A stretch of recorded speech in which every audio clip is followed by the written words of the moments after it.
Praise Lord. ദൈവനാമത്തിൻ്റെ മഹത്വം ഉണ്ടാകട്ടെ. എന്നെ കേൾക്കുന്ന എല്ലാ പ്രിയപ്പെട്ടവർക്കും ദൈവബന്ധ കർത്താവായ യേശുക്രിസ്തുവിൻ്റെ നാമത്തിൽ ഞാൻ എൻ്റെ സ്നേഹവന്ദനങ്ങളെ അറിയിക്കുന്നു. ഇന്ന് അല്പം നേരത്തെ ചിന്തയ്ക്കായിട്ട് സങ്കീർത്തനം 119 109 വാക്യം. Psalm 119 verse 109. ഞാൻ പ്രാണത്യാഗം ചെയ്യുവാൻ എല്ലായ്പ്പോഴും ഒരുങ്ങിയിരിക്കുന്നു, എങ്കിലും നിൻ്റെ ന്യായപ്രമാണം ഞാൻ മറക്കുന്നില്ല. ദൈവമക്കളെ, നമ്മുടെയൊക്കെ ജീവിതത്തിലെ പല സീസൺസിൽ ചില സമയം നാം റെസ്റ്റ് ചെയ്യേണ്ടത് എങ്ങനെയാണെന്ന് പഠിക്കേണ്ടിയിരിക്കുന്നു. അല്ലാണ്ട് ക്വിറ്റ് ചെയ്യേണ്ടത്, ഇതിൽ നിന്ന് രക്ഷപ്പെടേണ്ടതിന്, ഇതിൽ നിന്ന് തലയൂരി പോരേണ്ടത് എങ്ങനെയാണെന്നല്ല പഠിക്കേണ്ടത്. നാം എന്ത് പഠിക്കണം?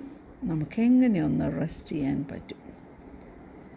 നിത്യതയിൽ നമ്മുടെ ഹൃദയം കേന്ദ്രീകൃതമായിരുന്നെങ്കിൽ മാത്രമേ നമ്മുടെ തിരക്ക് പിടിച്ച ജീവിതത്തിൽ നമുക്ക് സ്വസ്ഥതയുള്ളൊരു ഹൃദയത്തോടെ സമാധാനപരമായ ഒരു ഹൃദയത്തോടെ ഒരു കാം ഹാർട്ടോടെ കൃപയുള്ള ശബ്ദത്തോടെ, അതായത് നമ്മുടെ സംസാരം പോലും കൃപയുള്ളതായിരിക്കണം.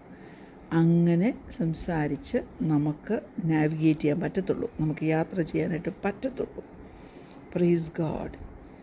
വളരെ പ്രഷർ ഈ നാളുകളിൽ പ്രിയപ്പെട്ട ദൈവമക്കളെ നാം പലവിധ കാരണങ്ങളാൽ അനുഭവിക്കുന്നില്ലേ? ജീവിതത്തിൻ്റെ പല സമയങ്ങളിലും കുഞ്ഞെ നിനക്ക് തോന്നുന്നില്ലേ നീ ഓവർലോഡാണെന്ന്? ഞാൻ പറയട്ടെ, നിൻ്റെ വിശ്വാസം നിന്നെ ഗൈഡ് ചെയ്യും കേട്ടോ. നിൻ്റെ വിശ്വാസം നിന്നെ സൂക്ഷിക്കും. തന്നെയുമല്ല, നിൻ്റെ വിശ്വാസം നിന്നെ കൺട്രോൾ ചെയ്യും. മഹത്വത്തിൻ്റെ പ്രത്യാശയാണ് ക്രിസ്തു നമ്മിലായിരിക്കുന്നത്. Jesus is alive. ആ ജീസസ് എവിടെ? നമ്മുടെ ഉള്ളിലുണ്ട്, അല്ലേ? അവൻ നമ്മിൽ വസിക്കുക, നമ്മൾ അവനിലും വസിക്കുക, അല്ലേ?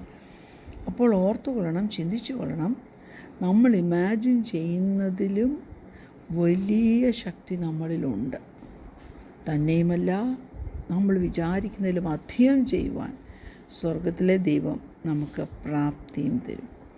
പക്ഷേ ചില സമയത്ത് നമ്മൾ വളരെ വീക്കായിട്ട് ഫീൽ ചെയ്യും, അല്ലേ? ചില സമയം we are unable to cope, അല്ലേ? പലപ്പോഴും ഈ ലോകത്തിൽ നമ്മുടെ ചുറ്റുമുള്ളവർ നമ്മെ ഡൗൺ ആക്കത്തേ ഉള്ളൂ. അവരുടെ സംസാരം കൊണ്ടും അവരുടെ സഹതാപവാക്കും കൊണ്ടും നമ്മളെ ഡൗൺ ആക്കുമ്പോൾ, കുഞ്ഞെ ഞാൻ പറയട്ടെ, ഡെയിലി ഡിവോഷനൊക്കെ കേൾക്കുന്നത് നല്ലതാണ്. എന്നാൽ പച്ചയായ നമ്മുടെ ക്രിസ്തീയ ജീവിതത്തിൽ, അല്ലെങ്കിൽ ഒരു സക്സസ്ഫുൾ ലൈഫ് നാം ലീഡ് ചെയ്യണമെന്ന് ആഗ്രഹിക്കുന്നവരാണെങ്കിൽ, ചില തീരുമാനങ്ങൾ നമ്മൾ എടുക്കുന്നത് നമ്മുടെ ജീവിതത്തിൽ നമുക്ക് മറ്റുള്ളവർക്ക് പ്രയോജനം ചെയ്യുന്നതായിരിക്കണം. ദൈവത്തിൻ്റെ സ്ട്രെങ്ത്ത്, ദൈവത്തിൻ്റെ സമാധാനം കുഞ്ഞെ നീ ചോദിച്ചാലുണ്ടല്ലോ, തീർച്ചയായിട്ടും അവനത് നിനക്ക് തരും. അതൊരു മിസ്റ്ററിയാണ്. എന്നാൽ ഞാൻ പറയട്ടെ, അതൊരു മിറക്കിളുമാണ്. കാരണം ഏറ്റവും അധികം ഫ്രസ്ട്രേറ്റഡായിട്ട് നാം ഇരിക്കുമ്പോഴും ദൈവം തൻ്റെ ആ ശക്തിയും സമാധാനവും നമ്മിലേക്ക് ഒഴുക്കിയാൽ ഞാൻ വിശ്വസിക്കുന്നു, ആ ശക്തിയും സമാധാനവും സന്തോഷവും നമ്മുടെ ജീവിതത്തിൽ നിന്ന് ഓവർഫ്ലോ ചെയ്യും. Praise God. നമ്മൾ പിന്നെ നമ്മുടെ ഹിതത്തിനനുസരിച്ച് കാര്യങ്ങൾ കൊണ്ടുപോകത്തില്ല, നമ്മുടെ കലണ്ടർ അനുസരിച്ച് കാര്യങ്ങൾ കൊണ്ടുപോകത്തില്ല. നമ്മുടെ സകല വഴികളും നാം അവനിൽ സമർപ്പിക്കും.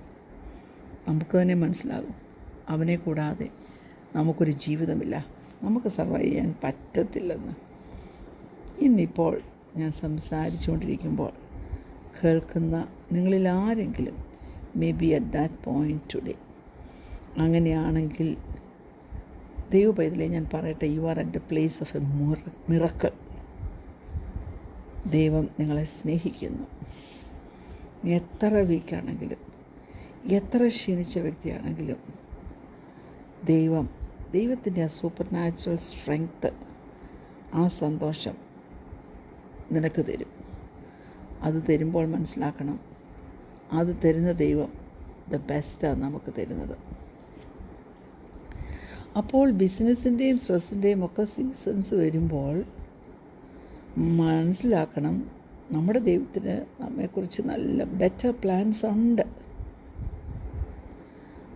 തന്നെയുമല്ല, നമ്മുടെ തിരക്ക് പിടിച്ച ജീവിതത്തിനുള്ള സൊല്യൂഷനും നമ്മുടെ ദൈവത്തിൻ്റെ കയ്യിലുണ്ട്.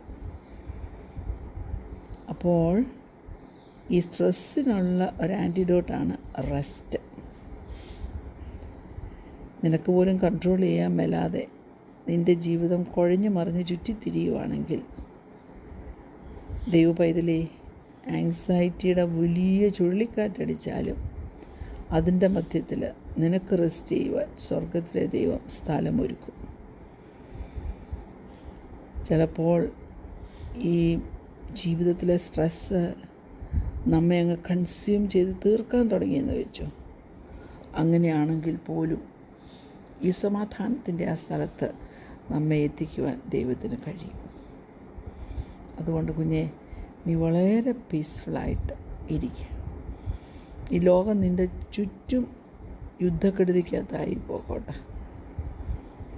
ദൈവത്തിൻ്റെ ആ അത്ഭുതകരമായ സാന്നിധ്യം അനുഭവിച്ച് കർത്താവ് തരുന്ന ആ sweet secret restful life enjoy ചെയ്യുവാനായിട്ട് ഒന്ന് ഏൽപ്പിച്ചു കൊടുക്കുക. മനസ്സിലാക്കണമേ, ചിലപ്പോൾ ശ്വാസം വിടാൻ പോലും പറ്റാതെ വണ്ണം ബിസിയായി പോകാറില്ലേ? നമ്മുടെ ബോഡി ആണെങ്കിലും ഡിസൈൻ ചെയ്തിരിക്കുന്നത് എല്ലാ കാര്യങ്ങളുമായിട്ട് അഡ്ജസ്റ്റ് ചെയ്ത് പോകാവുന്ന ഒരു ലെവലുണ്ട്. ആ ലെവലിലാണ്. പക്ഷെ ആ കാര്യം നമ്മൾ നോക്കുമ്പോൾ നമ്മുടെ ബോഡിക്ക് റെസ്റ്റ് ആവശ്യമാണ്. റെസ്റ്റ് നമ്മളെ റിസ്റ്റോർ ചെയ്യും. റെസ്റ്റ് നമ്മെ റീജുവിനേറ്റ് ചെയ്യും. എന്തിനാ? For the next season of intense activity. ഞാനിത് നിങ്ങളോട് പറയുമ്പോഴും എൻ്റെ ജീവിതത്തിൽ എനിക്ക് പലപ്പോഴും ആവശ്യത്തിനുള്ള റെസ്റ്റ് എടുക്കാൻ പറ്റാതെ ഞാൻ സ്ട്രഗിൾ ചെയ്യുന്നൊരു വ്യക്തി. പക്ഷെങ്കിൽ ദൈവസന്നിധിയിലൊന്നിരിക്കുമ്പോൾ, അവൻ്റെ മുഖത്തേക്കൊന്ന് നോക്കുമ്പോൾ, തിരക്ക് പിടിച്ച സമയങ്ങളിൽ റെസ്റ്റ് ചെയ്യാൻ പറ്റുന്ന ഏറ്റവും എളുപ്പ മാർഗം എന്നാണെന്നറിയാമോ? കുറച്ച് സമയം റിലാക്സ് ചെയ്ത് പ്രാർത്ഥിക്കാനായിട്ട് നമ്മെ ദൈവസന്നിധിയിൽ ഏൽപ്പിച്ചു കൊടുക്കുക. അന്യഭാഷയിൽ ആരാധിപ്പാൻ തക്കൊണ്ട് സ്വല്പ സമയം ഏൽപ്പിച്ചു കൊടുക്കുക. നമ്മൾ ഓടി നടക്കത്തില്ലല്ലോ, അപ്പം പലതും ചെയ്തുകൊണ്ട് നടക്കത്തില്ലല്ലോ. നമ്മൾ കണ്ണടച്ചല്ലേ ഇരിക്കുന്നത്. തീർച്ചയായിട്ടും നമുക്കൊരു ഡബിൾ റെസ്റ്റ് നമ്മുടെ സ്വർഗത്തിലെ ദൈവം അപ്പോൾ തരും. ഒരു 6 day സൈക്കിൾ ഓഫ് വർക്ക്, അതിനുവേണ്ടിയാണ് നമ്മുടെ ബോഡി സൃഷ്ടിച്ചിരിക്കുന്നത്. അതിനുശേഷം 7ാം ദിവസം ദൈവം തന്നെ എന്തുവാ സൃഷ്ടിച്ചപ്പോൾ പറഞ്ഞ് സ്വസ്ഥയുടെ ദിവസമാണ്. He created animals for rest as well, അല്ലേ? Praise God. ദൈവവും ഒരു ദിവസം റെസ്റ്റ് എടുത്തു, ഡേ ഓഫ് റെസ്റ്റ്. താൻ സൃഷ്ടിച്ച സകലതും നല്ലതെന്ന് കണ്ടു. ദൈവവും തൻ്റെ പ്രവൃത്തിയിൽ നിന്ന്, വ്യാപൃതനായിരുന്ന തൻ്റെ പ്രവൃത്തിയിൽ നിന്ന് താൻ മാറിയിരുന്നു, റെസ്റ്റ് ചെയ്തു. God ceased from his work for A period. Praise God. ഒരു വാക്യം നമുക്കെല്ലാം സുപരിചിതമായിട്ടുള്ളൊരു വാക്യമാണല്ലോ. മത്തായിയുടെ സുവിശേഷം 11-ാം അധ്യായം 28-ാം വാക്യം. എല്ലാവർക്കും കാണാതറിയാവുന്ന വാക്യം തന്നെയാണ്. യേശു കർത്താവ് തന്നെ പറഞ്ഞ വാക്യമാണ്. അധ്വാനിക്കുന്നവരും ഭാരം ചുമക്കുന്നവരുമായുള്ളവർ എല്ലാവരും എൻ്റെ അടുക്കൽ വരുവീൻ, ഞാൻ നിങ്ങളെ ആശ്വസിപ്പിക്കും. നമ്മുടെ സ്വർഗീയ പിതാവ് എവിടെയുണ്ടോ അവിടെ നമുക്ക് റെസ്റ്റ് കണ്ടുപിടിക്കാൻ പറ്റും. നിൻ്റെ പ്രശ്നവുമായിട്ട് നിനക്ക് അവൻ്റെ അടുക്കൽ ചെല്ലാൻ പറ്റുമോ? നിനക്ക് റെസ്റ്റ് കിട്ടും. നിൻ്റെ ട്രയൽസും നിൻ്റെ ഷെഡ്യൂളും എല്ലാം നീ അവൻ്റെ പാദപീഠത്തിൽ വെക്ക്. റെസ്റ്റ് എന്ന് പറഞ്ഞാൽ ഒരു ക്വയറ്റ് കോൺഫിഡൻസാണ്.